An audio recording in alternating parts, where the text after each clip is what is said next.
الحمد لله والصلاة والسلام على رسول الله وعلى آله وصحبه ومن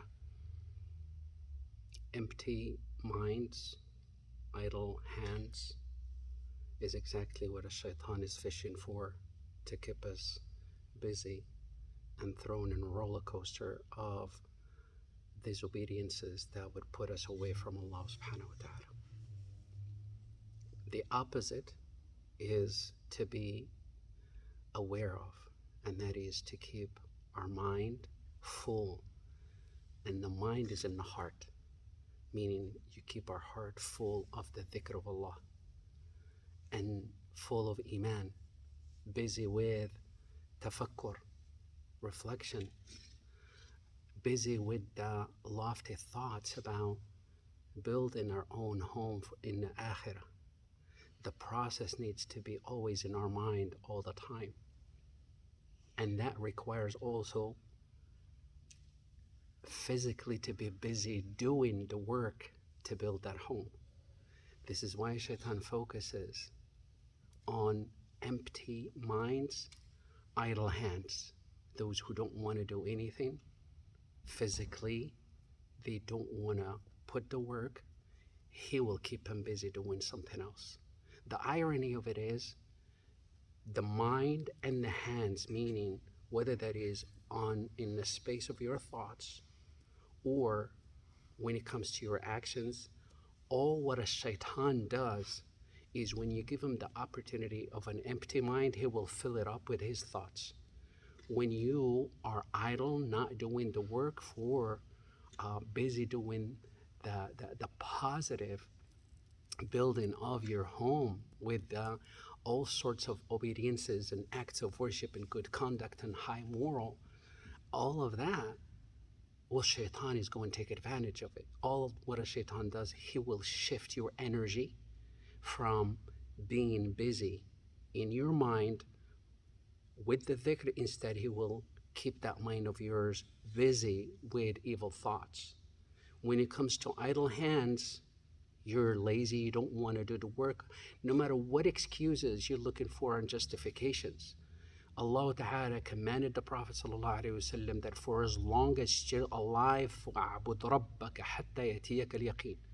Keep busy on the level of your thoughts, keep busy in the level of your physical action outwardly, busy being productive in the physical world until death comes to you. You know, the institutionalized and how we are indoctrinated to think that, well, I have to have this vacation and this.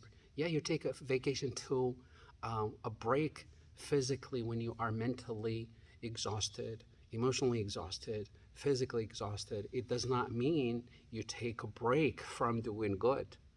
That's the you're always busy doing the good, you know, and you're always busy thinking about good. So on the level of your thought as well, and the level of your action, you always beat a shaitan to it before he will take control of the steering wheel, and you have absolutely no control over your thoughts nor over your actions. And this is why when they say that a shaitan does his best work with idle hands, meaning with people who sit around. They don't have structure. They don't have a schedule.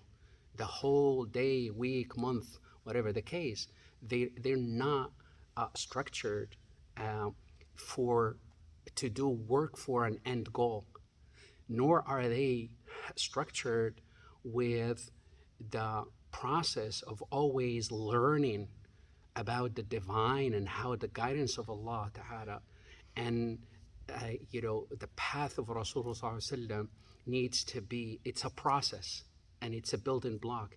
You learn today and then you add to that learning more tomorrow and then next day and on. You keep always learning. So that process needs to always be part of understanding the big picture, and that is the more I learn, the more I need to practice, put that learning into action. And it continues. And Allah subhanahu wa ta'ala says, وَالَّذِينَ جَاهَدُوا فِينَا لَنَهْدِيَنَّهُمْ سُبُلَنَا, that those who strive for their end goal, and that is to meet me, I will help them. I will make it easy for them. I'll pave the path for them.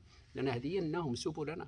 It doesn't matter which direction you take, except that you will find Allah Ta'ala had already paved it for you, and you find yourself really cruising through it without any effort. Why? Because you set your mind, your goal, your principles always. This is why when the Prophet ﷺ used to always make that dua, do not leave me to myself. لا تكلني إلى نفسي طرفة عين, even if it is for a blink of an eye. Why?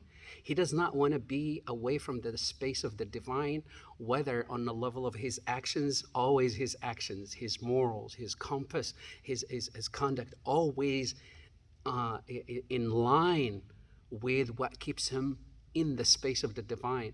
When it comes to his iman and thoughts, and always within that space. And he says, oh Allah, do not kick me away. Don't put me away from your space, even if it is for a blink of an eye. Don't leave me to myself, not even for a blink of an eye. So we never take a break. When we take a break, it only means we're allowing a shaitan to kick you out of the circle of the divine, in that space where you are felicitous and happy and focused and always productive in the most beautiful form. Being productive physically, yes, but the duality is always needs to be always in mind, and that is whatever you do, whatever you say, whatever your mind is busy thinking about is always towards that end goal, and that is your Jannah, your meeting with Allah. This is how I'm meeting with Allah. What do I need to do to make that meeting most beautiful meeting with Allah Ta'ala?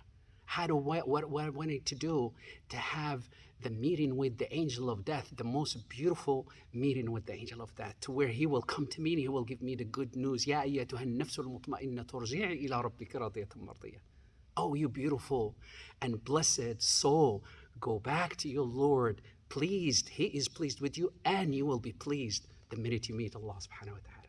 This is the good news you're looking for, and that requires focus on the level of your mind, focus on the level of your actions outwardly and how you interact within this physical world, and you're always on point, both ways. Idle hands is an opportunity for a shaitan to take over the steering wheel. Empty mind, even better.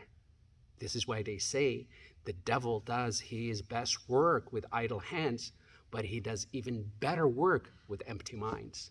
So we ask Allah subhanahu wa ta'ala to make us amongst those who, when they hear the speech, they follow the best of it. Wa sallallahu wa sallam ala Muhammad walhamdulillahi rabbil alamin.